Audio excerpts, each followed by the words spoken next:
Olá, seja muito bem-vindo ao canal Neurofuncional. Meu nome é Rogério Souza, eu sou fisioterapeuta, especialista em fisioterapia neurofuncional, sou docente aqui do Departamento de Fisioterapia da Universidade Estadual de Londrina e criador do canal Neurofuncional. Então, se você ainda não é inscrito, eu te convido a se inscrever ali embaixo, isso ajuda demais na continuação desse meu projeto, que é o canal Neurofuncional.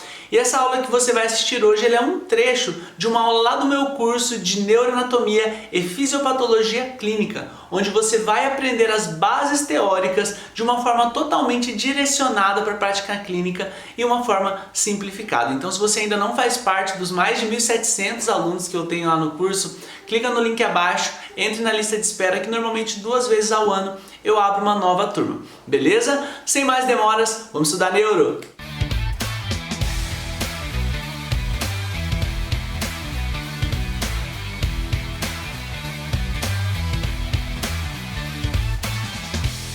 Então agora, gente, só pra gente entender, existem 3 subtipos da síndrome de Guillain-Barré, tá? Ah, já é obrigatório saber isso? Não, mas só para você saber, por curiosidade, tá? Existe a tipo puramente desmielinizante, que é aquela, gente, que o anticorpo ele se liga às estruturas ali do nervo, pensando especificamente, né, na bainha de mielina, e vai ter o envolvimento principalmente dessa mielina. Então, a puramente desmielinizante, ela tem a preservação do axônio. Então, a bainha de mielina fica comprometida e o axônio fica parcialmente preservado. Beleza? A gente tem um outro tipo que é a puramente axonal, tá? E nós temos uma tal de síndrome de Miller-Fisher, que eu vou explicar para vocês depois, que é um pouquinho mais grave. Então, vamos lá, gente.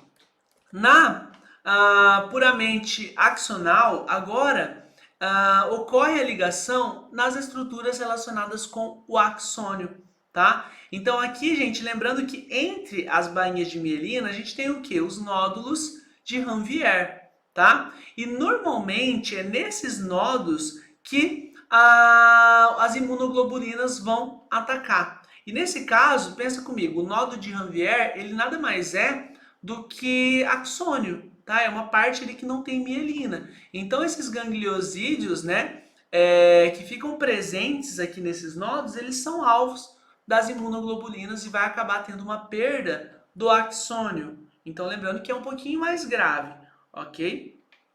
E já na síndrome de Miller-Fisher, vai acometer também os nervos que saem do tronco encefálico, que eu vou explicar no próximo slide para vocês. Então, puramente desmielinizante, né? Ela tem uma característica de comprometer a bainha de mielina. Puramente axonal, vai pegar ali, vai se ligar no axônio e dessa forma a gente tem o envolvimento desse axônio. E na síndrome de Miller-Fisher vai pegar os pares cranianos, beleza? E só para vocês entenderem, gente, que a síndrome de Miller-Fisher, ela tem um prognóstico um pouco pior do que a síndrome de Guillain-Barré. Eu vou falar isso para vocês daqui a pouquinho.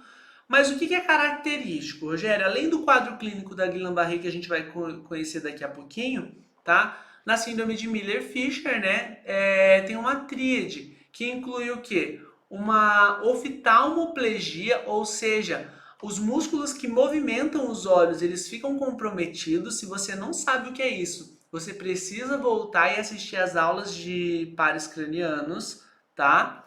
Ataxia, que é uma descoordenação, tá? Então está relacionado também, lembrando que o 8º par craniano, que é o vestíbulo coclear, ele leva informações vestibulares lá para o cerebelo e é importante para a regulação do cerebelo também, tá? Então por isso que pode ter também ataxia.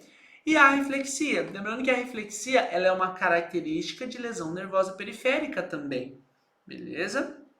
Além de outros fatos, mas assim, em lesão nervosa periférica a gente nunca vai ter, anota isso, nunca vou ter hiperreflexia em lesão nervosa periférica, nunca. Questãozinha de concurso que sempre cai, as pessoas acabam caindo nessa pegadinha, não, é periférico, é reflexia, tá? E aí, só para explicar para vocês, gente, que alguns autores classificam a síndrome de Miller-Fisher como uma síndrome separada e não como parte da síndrome de Guillain-Barré. Tá? Então, só para vocês saberem que não é em toda a literatura que eles consideram a síndrome de Miller-Fisher como parte da síndrome de Guillain-Barré. é curiosidade apenas, tá? Rogério, é raro? É. Enquanto que a síndrome de Guillain-Barré ela comete 1 a 2 a cada 100 mil, a síndrome de Miller-Fisher é de 1 a 2 a cada 1 milhão. Ou seja, é muito mais difícil de você encontrar, beleza? E pensando, né, em fisiopatologia, eu expliquei um pouquinho ali atrás para vocês, mas só reforçando que os anticorpos, então, né, especialmente o anticorpo IgG, tá? Ele tem uma ação direta na junção neuromuscular entre os nervos cranianos e os músculos oculares, tá? E é por isso que um dos principais quadros clínicos que a gente tem é o envolvimento do movimento ocular também, tá? Rogério, mas então quer dizer que só os nervos que envolvem o movimento ocular estão envolvidos? Não, tá, gente? Mas o terceiro par, que é o óculo motor, o quarto, que é o troclear, e o sexto, que é o abducente, são os pares cranianos que na síndrome de Miller-Fisher normalmente são mais comprometidos, mas os outros não quer dizer que vão ser poupados, beleza? Então vamos lá. Pensando agora em diagnóstico, como que ele é dado? Ele é dado através do exame clínico, ok? A gente vai conhecer um pouquinho melhor ali essas características, mas está muito relacionado com a história da doença, tá, gente? Então, é uma paresia que vai de distal para proximal, de forma progressiva, é simétrico, tá? Então, a perda de força, a gente vai ver daqui a pouquinho, ela começa nas duas mãos e vai subindo, nos dois pés e vai subindo, então tem essa característica simétrica, a reflexia, entre outros sintomas que a gente vai conhecer melhor. Pode utilizar a eletroneuromiografia, Rogério? Pode, não é tão comum, tá? Não é em todos os casos que pede uma eletroneuromiografia já para diagnóstico, mas sim para acompanhamento. Mas, quando é solicitado, é comum encontrar um bloqueio de condução ou uma diminuição na velocidade de condução. Isso faz muito sentido, né, gente? Porque imagina, se eu perdi a bainha de miolina, a bainha de miolina ela serve para quê? Para aumentar a velocidade na condução do nervo. Se eu não tenho essa bainha, obviamente o sinal ele vai ficar mais lento ou está até bloqueado, tá? O que é comum também, fazer análise de líquor, tá? Então é comum encontrar altos níveis de proteína, com uma contagem normal de glóbulos brancos nesse líquor, ok? Indo agora para quadro clínico, o que é comum a gente encontrar? Uma parestesia progressiva e simétrica, ou seja, a parestesia, que é essa alteração sensorial, normalmente o paciente fala de formigamento, de choque, ela é bilateral e simétrica, ou seja, ela começa nos pés e nas mãos e depois vai subindo, por isso que ela é progressiva, ela vai subindo de forma simétrica.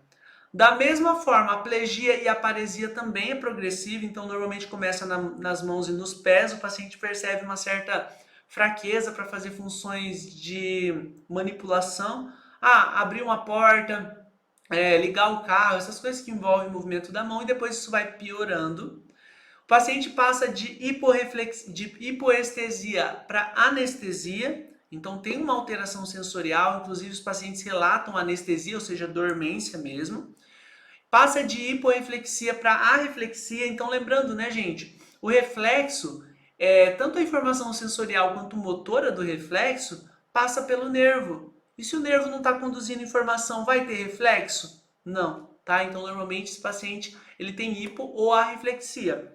E é comum estar relatados quadros de mialgia e dor, tanto na região dorsal, então às vezes o paciente fala, nossa, antes de começar com o quadro clínico eu tive uma travada na coluna, eles falam isso. Ou uma dor muscular muito intensa na região dorsal, tá? Ou na região lombar também, nos estágios iniciais. Então essa queixa ela é muito comum com esses pacientes, tá? Ainda a gente não sabe explicar muito fisiopatologicamente por que isso acontece, né? Mas é comum essa queixa dos pacientes. De 20 a 30% dos pacientes, eles têm insuficiência respiratória aguda e muitos deles têm necessidade de intubação e de um cuidado de uma UTI.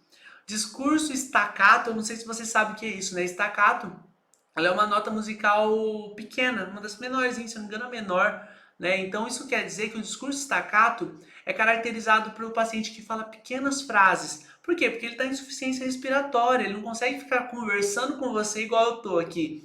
Então eles falam normalmente frases curtas. Tudo bem, tô.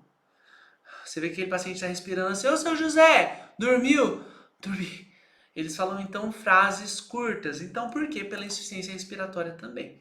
50% pode ter algum tipo de paresia orofaríngea ou facial, tá? Ah, Rogério, mas pode ter paralisia facial associado? Pode, tá?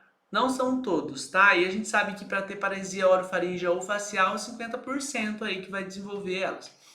Anestesia em bota em luva normalmente costuma ser sequela. O paciente fala, eu me recuperei totalmente, mas a minha mão parece que está com uma luva ainda. Por quê? Porque fica um pouco dormente, uma hipoestesia local ali. E além disso, algo que é muito negligenciado, mas que é muito presente, até 2/3 desses pacientes têm disfunções autonômicas. Por quê, gente? O que é conduzido pelo nervo? Além de informação motora, sensorial e reflexa, informações autonômicas. Tá? E quais são as principais? Flutuações da pressão arterial, arritmia, disfunção vasomotora, né? Então lembrando que o vaso ali, ele precisa de um impulso nervoso para que contraia, né? Para que tenha o controle vasomotor, incontinência fecal e retenção urinária, rubor facial, então acaba que o rosto fica mais vermelho mesmo pelo aumento da irrigação local, porque é uma função autonômica esse controle de vasodilatação periférica. Nesse caso, uma disfunção autonômica também. Anormalidades pupilares podem estar envolvidas também, broncoespasmo, desregulação de temperatura, tá? Então, lembrando que essa é uma função muito importante do sistema nervoso autônomo, desregulação da motilidade gastrointestinal e também pode ter disfunção sexual, tá? Então, disfunção erétil e tudo mais também tem relação porque são funções, gente, são funções autonômicas que também têm relação com o nervo. Ah, Rogério, eu tenho dúvida nisso. Assiste a aula de sistema nervoso autônomo, né? Tá lá de presente para você. Vamos falar um pouquinho sobre as fases, tá? Existem algumas divisões. Eu vou mostrar as duas principais para vocês, mas uma das mais conhecidas, que é a fase de instalação, que vai de 24 a 48 horas, então seria o pico da instalação de sintomas, no qual o paciente ele inicia aí com o quadro clínico. A fase de estado, que vai de 72 horas a dias, é aquela que o paciente tem instalação mesmo dos sinais e sintomas, é meio que ele estabiliza, né? Ele fica lá com a plegia, com a paresia, com a parestesia, com a anestesia, e depois tem uma fase de recuperação. Rogério, mas recupera? Normalmente sim, tá, gente? Lesão nervosa periférica, desmielinizante, até axonal, normalmente tem um prognóstico bom, mas eu vou conversar sobre isso daqui a pouquinho com vocês. Mas só para explicar que sim, tá? Normalmente os pacientes têm recuperação, especialmente aqueles indivíduos que são bem tratados, ok? Então, só para mostrar, né, gente, aqui a gente tem algumas das fases, mas até aquilo que eu falei para vocês, a fase de instalação, de estado de recuperação, a gente consegue ver aqui, né? Então, a gente tem algumas divisões diferentes. Por exemplo, essa aqui desse artigo, eu vou deixar de referência para vocês, ele divide como fase de progressão, fase de platô, fase de recuperação e depois, né, que é bem parecido com a outra, mas ele tem uma última fase, que é a fase de deficiência, tá? Que são aqueles indivíduos que não recuperam totalmente, que acabam ficando com déficits. Então, segundo esse autor, em vez de 3 fases, são 4. Mas não muda muito do que a gente estava vendo ali.